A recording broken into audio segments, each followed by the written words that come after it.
Hello दोस्त, आज हम लोग क्लास 9 का चैप्टर 1 पढ़ने वाले हैं जिसका नाम है द फन दे हैड। इस कहानी में हम लोग फ्यूचर के बारे में पढ़ने वाले हैं जिस समय किताब और स्कूल नहीं हुआ करते थे। इस कहानी में मेनली 4 कैरेक्टर हैं। मार्गी जो कि एक 11 साल की लड़की है, और टॉमी जो कि 13 साल का लड़का है और मार्गी का दोस्त, और मैकेनिकल टीचर जो कि एक रोबोटिक टीचर है और वो ब्लैक और अगली है। और लास्ट कॉन्टी इंस्पेक्टर, एक छोटा सा आदमी जिसका रेड फेस है और वो एक बॉक्स टूल लेके चलता है ताकि मैकेनिकल टीचर को ठीक। तो इस कहानी के इंपॉर्टेंट कैरेक्टर्स को जानने के बाद हम इस कहानी में एक मार्गी नाम की लड़की रहती है जो कि रात को डायरी लिख रही होती है, और उस दिन का तारीख होता है 17 मई 2157, और वो लिखती है today Tommy found a real book. Means वो कहती है कि टॉमी जो एक लड़का है वो एक रियल बुक फाइंड किया है, क्योंकि ये बहुत साल आगे का कहानी है इसलिए इन्हें रियल बुक के बारे में नहीं मालूम। इन्हें मिला तो वो बहुत पुराना था, और एक बार मार्गी के दादाजी ने उसे कहा था कि जब वो छोटे थे तब सारी कहानियां पेपर पे प्रिंट किया जाता है और वे पेजेस को पलटते थे जो कि येलो और क्रिंकली होते थे। और ये सब चीज इन्हें काफी फनी लगता है क्योंकि उस बुक में टेक्स्ट मूव नहीं कर रहे थे। जनरली वो जब पढ़ते थे तो टेक्स्ट मूव करता था,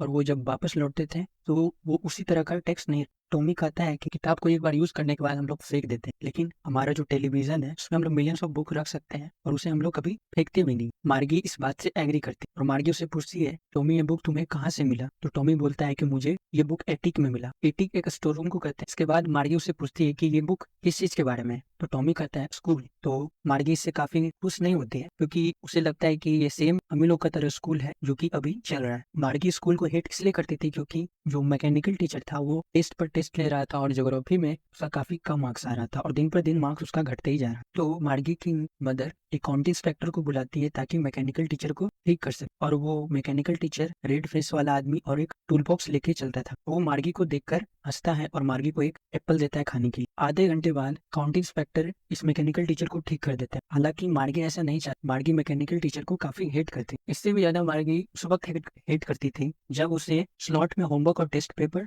देने पड़ते थे, और वो टेस्ट पंच कोड में देती थी और मैकेनिकल टीचर उस टेस्ट पेपर को बहुत जल्दी ही चेक कर लेता था और मार्क्स दिखा देता था। वो इंस्पेक्टर मार्गी को देखता है और हंसता है और मिसेस जोन्स को कहता है कि ये जो मैकेनिकल टीचर है वो काफी तेज हो गया था और 10 ईयर लेवल से काफी आगे हुआ था। इस वजह से मार्गी को क्वेश्चन सोल्व करने में प्रॉब्लम हुआ, लेकिन फिर भी उस लेवल के हिसाब से मार्गी का परफॉर्मेंस काफी सही था, इसलिए वो मार्गी को शाबाशी देता है। और उसके बाद मार्गी काफी डिसअपॉइंट हो जाती है क्योंकि वो सोचती है कि जब इंस्पेक्टर टॉमी के टीचर को देखने आए थे तब उसे 1 महीने के लिए ले गए थे क्योंकि उसका हिस्ट्री का जो पार्ट था वो काफी दिनों तक ब्लैंक आउट था। इसके बाद कहानी में बताया जाता है कि मार्गी कहती है कि कोई स्कूल के बारे में कैसे लिख सकता। टॉमी एक सुपीरियर आइज से कहता है कि एक ये स्कूल हमारी तरह का स्कूल नहीं है, ये स्कूल हंड्रेड्स ऑफ ईयर्स पुराना स्कूल है जो कि हम लोग के स्कूल से काफी डिफरेंट है। यहाँ पे रेगुलर टीचर नहीं है, यहाँ पे एक ह्यूमन टीचर रहते हैं। इसके बाद मार्गी कहती है कि एक इंसान कैसे टीचर बन सकता। तो टॉमी कहता है मेरे पिताजी इतना जानते हैं जितना एक मैकेनिकल टीचर जानता है। फिर मार्गी कहती है कि मैं एक स्ट्रेंज पर्सन को अपने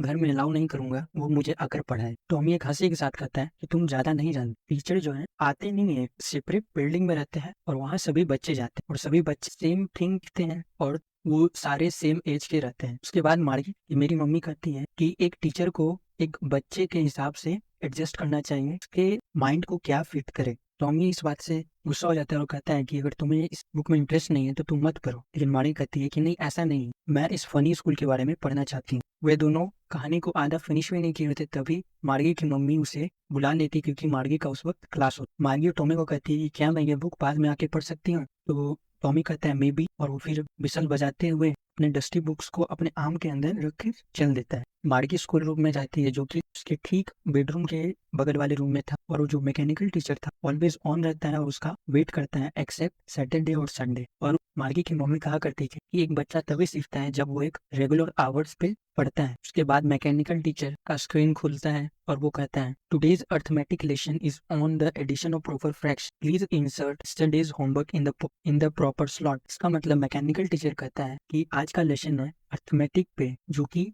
एडिशन ऑफ प्रॉपर फ्रैक्शन के बारे में बताएगा, और वो कल का होमवर्क भी मांगता है और कहता है कि इस स्लॉट में इंसर्ट कर दो। बड़े दुखी मन से होमवर्क को सबमिट करती है, फिर भी उसका मन यहाँ पे लगा हुआ नहीं रहता है। वो पुराने स्कूल के बारे में ही सोच रही थी। वो सोचती है कि मेरे दादा के दादा जब छोटे होंगे तो वो अपने दोस्तों के साथ हंसते हुए चिल्लाते हुए स्कूल जाया करते होंगे और साथ में ही स्कूल से घर आते होंगे, और जब क्योंकि होमवर्क में प्रॉब्लम होता होगा तो एक दूसरे से डिस्कस करते। उस समय मैकेनिकल टीचर फ्रैक्शन को ऐड करने सिखा रहा था, लेकिन मार्गी वहाँ पे ध्यान नहीं दे रही थी और वो सोचती है कि पुराना समय कितना अच्छा होगा, और वो सोचते सोचते कहती है द फन दे हैड।